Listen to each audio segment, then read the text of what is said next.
Well, hey gang, welcome back to the channel. Today I'm out here in my garage and I'm going to be making some fire starters for my camping trips coming up, and I figured I would take you along for the ride. So typically what I do for my fire starters is I use these little paper egg crates and just dryer lint. That seems to work the best. That's what everyone uses, but I've noticed that they kind of burn up pretty quick. So I'm going to try a different method today to use for fire starters, and I'm going to be using my sawdust. So I've got sawdust everywhere in the corner of this garage, and actually all I'm going to be using for this sawdust is I've got a little bag that came out of one of my dust collectors, and it's really fine sawdust, so I'm hoping that's going to work okay.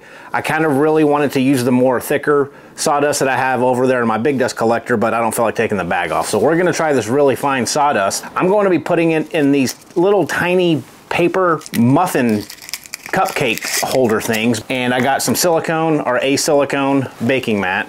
I'm going to go ahead and put some of these in all of these holes. Of course you can use dryer lint, which is kind of the standard go-to for most of the stuff, but again, I'm going to see if this works better, and I'll be able to compare the two to see which one burns longer.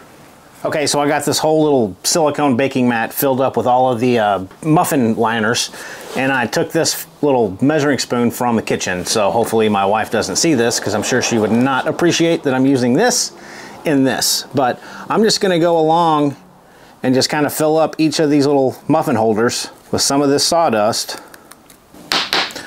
All right, so all of these little muffin containers are now filled up with sawdust. Next step is, you don't have to use this either, but I just bought a little $10 candle wax warmer, little hot plate essentially is what it is, and a mason jar. I'm gonna put that guy right there, and for the wax, just household paraffin wax is all that you really need, or old candles that you instead of tossing them out, put them in a little Ziploc bag and save them. But this is just a block of wax. So I'm going to put this in the mason jar. Hopefully it's going to fit well enough, right? And we're going to turn this thing on. So probably in about 30 minutes, because it's going to take a while for all this wax to melt. This will be basically liquid, and we're just going to pour that wax in each one of these little muffin holders. And hopefully these are going to burn longer than the egg crate and dryer lint concoction that I've been using. So, all right, so it's been about 2 hours, and it took a longer time than I expected to melt this wax, but it's cold in this garage, so, and these little wax warmers don't get super hot.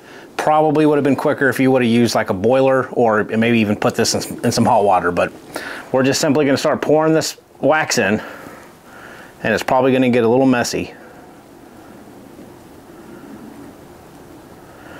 And I'm even going to help it, and I'm going to use the tip of my spoon, and I'm going to kind of mix it in, because this sawdust is so fine, it is kind of hard for this wax to get all the way to the bottom.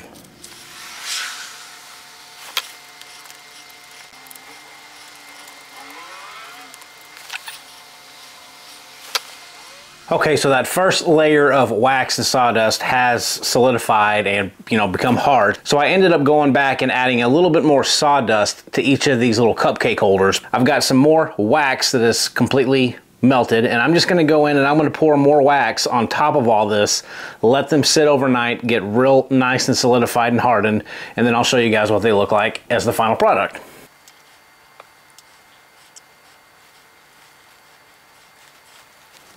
Okay, that's all she wrote. So that's literally all there is to making these type of fire starters. But we'll get them out of this little silicone baking mat, and we'll see how they turned out in the morning after all of this stuff is hardened. So I'll check back in just a second. So here's the final product, folks. I just pull these out of the little silicone muffin baking pan, and they're hard as a rock, and they're just little cupcake filled fire starters. And again, I'm hoping that these are going to last a lot longer than the lint and wax mixture that I've been using, and super simple to make, super easy. I personally have a lot of sawdust laying around, so these are really easy and cheap for me to make, but hopefully they're going to work better than what I've been using. Really can't get much easier than that. Just got to melt some wax and pour it in some sawdust. So there we go, folks. I will be using these on the next couple of videos, and I'll be able to kind of give you an update if they work better or not, and if it was worth the time to make these. So anyway, folks, thanks for watching. Super easy. Take care.